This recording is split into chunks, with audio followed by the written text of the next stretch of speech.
All right, peace be upon you, ladies and gentlemen. How are you? Now, in today's video, I just want to speak about the different kinds of people, the different categories of people.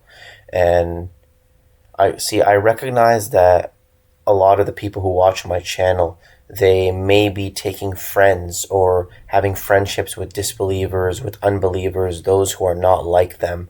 And maybe it's just because those friends are acting as a surrogate for what should be a God-fearing, believing friend, but you're not really finding it around you as of now, because we are in a dark age of ignorance, and most people, they're godless. And I was reflecting on my life and my experience in high school and growing up, and now it's not the case. Now I only deal with believers. I'm very, very prudent and vigilant over those I allow in my life and get close to. So obviously my wife is a God-fearing believer. My friends are God-fearing believers. I don't deal with people or hang out or spend time with more than I need to, with people who don't love the Creator, who don't look to the Lord, and who don't believe in and place at the highest zenith in their life eternal verities. I don't bring these people close.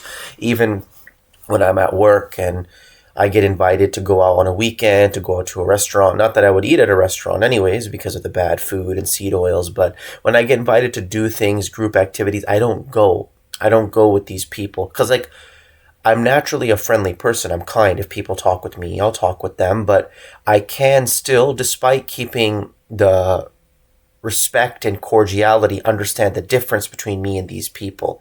And I want to exhort the believers who listen to my channel, who incline to my message, which is not my message, it's just the way of Abraham, the way of truth, who incline towards the godly and straight path. I want to exhort you to not deal with these people more than you need to. Of course, like I said, be kind with them, speak to them at work, get their help if you need, like in terms of, oh, hey, I can't figure out what to do with these papers, or, oh, I don't know how to do this specific task, but don't seek familiarity and fealty and loyalty with them. Why is that the case? Because fundamentally, you being a spiritually minded person and they being materially minded people are at your foundational essences different. You are different. You are as different as the light is from the darkness, as the oil is from the water. You can never, ever mix.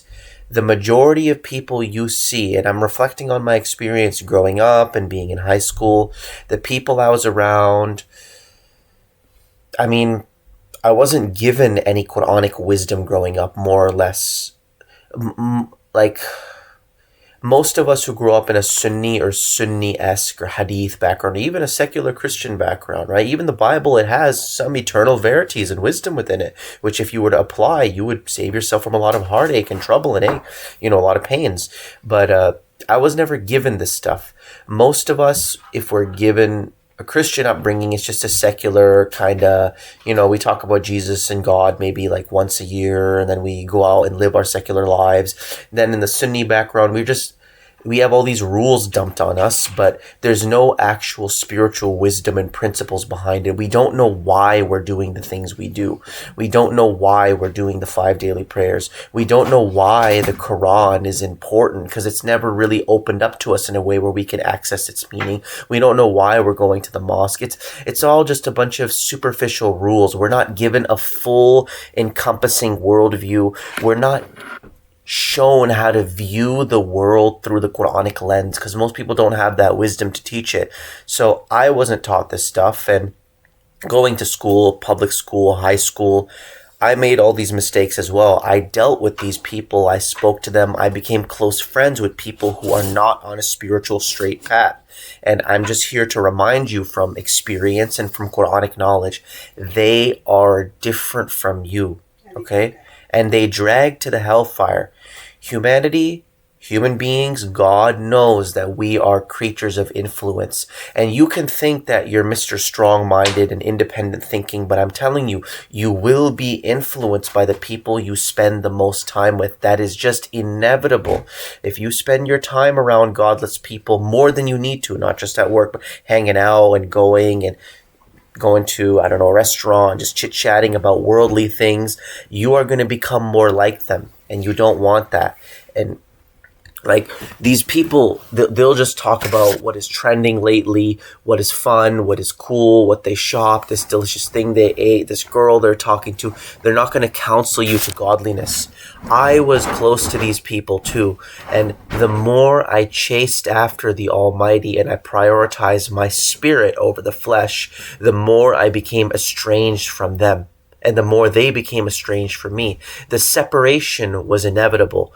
And really, the point of me bringing this up is, again, just to remind you to not be around these people, because you will find them irksome and they will find you irksome. Remember, the majority of people walking around, if you're a young person listening to me in your high school or your college or your university or your workplace, most of them live life via the aimless passage of time. That's all life is to them. It's just about the next fab thing to do, the next fun thing, the next carnal pleasure to enjoy, with no understanding of higher order principles and duty and consecrating your life to the Lord and destiny. They don't think of these things. Life is just play and entertainment and diversion to them, to use the Quranic term. They are just eating and playing and laughing through life. And you are not. You see all of these things. You value them. Destiny, purpose, principle, consecration, goodness, righteousness, truthfulness, ultimate accountability. And they're not seeing it that way. The majority of people around you are, to use the Quranic term, al-kafirin. Now, what does that mean? That doesn't mean somebody who doesn't believe in the religion of Islam, okay? Or I don't know why I used a southern accent there. Sorry, the religion of Islam. That's not what it's talking about. A kafir, or al-kafirin, from the Quranic standpoint, is somebody who is not inclined towards God, but their spirit is inclined towards disobedience, defiance, worldliness. They are al-kafirin. And you are not. You are alladina amanu, those with aman, those with security, those with faith. To use a biblical term or a biblical symbol, they are Canaanites. They are of the land of Canaan. And I'm not using that to talk about race. I'm using Canaan as a symbol for spiritual wickedness. Those who are spiritual strangers unto you, they are not like you. They serve and whore after false gods. They serve and whore after false hopes that you don't. And just understand they are not like you, and they will never be like you. To use the Hindu term, they are people of the Kali Yuga. They are people in the darkness. They are people of Tamas. I don't know if you guys are familiar with this, but the concept of Tamas, Rajas, and Sattva. Let me pull it up. Tamas, Rajas, and Sattva. The three gunas, or you can say that the three qualities or peculiarities of nature.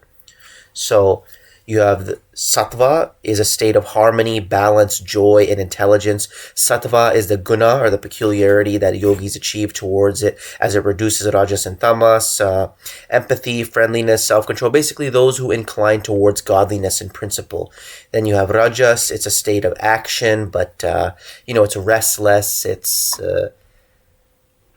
ill-tempered, it's it's slightly going upwards, but then it's still, it's not really where it needs to be. Then tamas, this is the majority of people. Their tamas is a state of darkness, inertia, inactivity, materiality. Tamas manifests from ignorance and deludes all beings from their spiritual paths. Other tamasic qualities are laziness, disgust, attachment, depression. These people are worldly. They are walking through life with a completely different set of values than you. And the more you try to yoke yourselves up with them, the more you will destroy that which is within yourself, and the more they will hate you and you will hate them. And when I would see the way that these people lived, it would just disgust me. My entire being would revolt against it. I just hated the way they were, and I couldn't quite put my finger on it, because again, nobody taught me this Quranic wisdom. Even though throughout high school I did believe in the Quran, I took my oath, I was following it. It obviously takes time for you to read the Quran more and more and understand it, and it influence you and influence the way you look at the world. You still have to disabuse yourself of the categories and ideas that you've been given by the world and start to employ the Quranic categories and ideas. But I would see these people just like, I don't know, they had no direction, no aim in life at all. It was just again, I have to use the wording of Vivek Ramaswamy, the politician. It was the perfect wording. The aimless passage of time. Or use a Quranic term, taking this life as play and diversion and amusement and distraction. Just like these guys, they would think, okay, what to do next? Oh, okay, school's done. We got about 6 hours of free time. Let's just hang out at the boys' place and smoke weed. Then I'm just going to go home and watch Game of Thrones and then jack off. And I'm not talking about me, I'm talking about the way these people were around me. And then, on the weekends, I'm going to go to my girlfriend's house and just lay with her, just defile her. And, I don't even think about marrying her, not marrying her, having kids with her. I'm just going to lay with this girlfriend of mine. Then I'm just going to go here. Then I'm going to go there. And, oh, cool, I got invited to this party. I'm going to go have fun there and stare at the women there and dance at the music. And then, oh, cool, there's a nice little football game. My school is playing against a different school. Let's go watch that while we eat our Burger King and drink our Coca-Cola. And just the way these people would live, I found it disgusting. And the best way for me to describe the way I felt towards them when I saw the way they lived, this kind of nihilistic, hopeless, lurid way of life, like luridly blinded way of life is, I don't know if any of you have ever watched the anime Death Note, and I don't recommend watching it. I don't recommend watching really any shows because it's a waste of time, but that is my favorite piece of media fiction in history. Death Note, that show, utterly, if you ever watched a show that's so good, it traumatizes you. That was Death Note for me. And when Light Yagami, he saw the way the world was going, and he looked around and he said, this world is rotten with too many rotten people.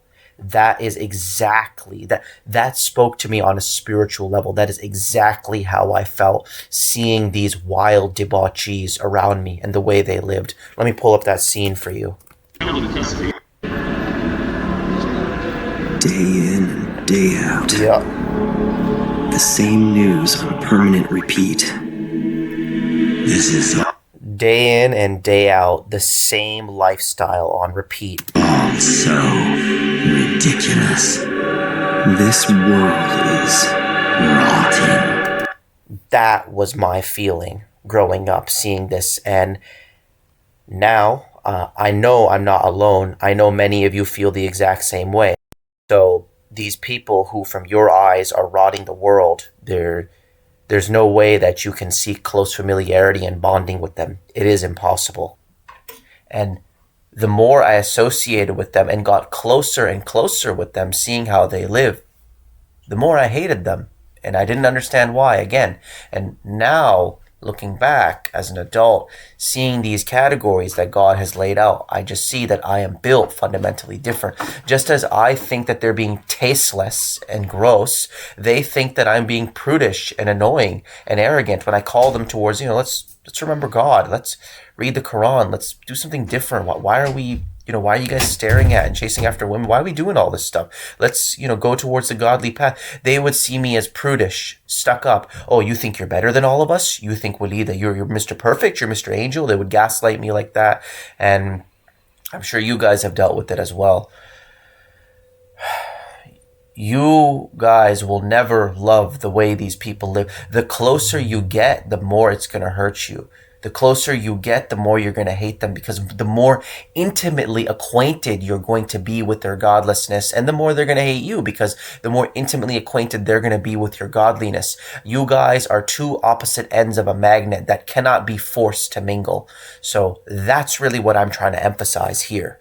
So it's best, I'm telling you people, it is better to be alone with the Almighty than to try to seek the companionship and fealty of these people who are just fundamentally different. They are Canaanites and you are not. They are Al-Kafirin and you are not. They are outsiders and you are not. So stick close to the Lord and follow those who are like you. Be around them and be influenced by those who will call you towards godliness and righteousness. The shaitan has truly deluded most of the world, and it's a tragedy, but it is the choice they've made, and you leave them to their choices, and you make your choice, and you and your household serve the Lord alone. But anyways, ladies and gentlemen, that's really all I got to say on the matter. I hope this talk was a blessing. And yeah, peace to you. Remember, deceit abounds, so keep your eyes wide open. Peace out.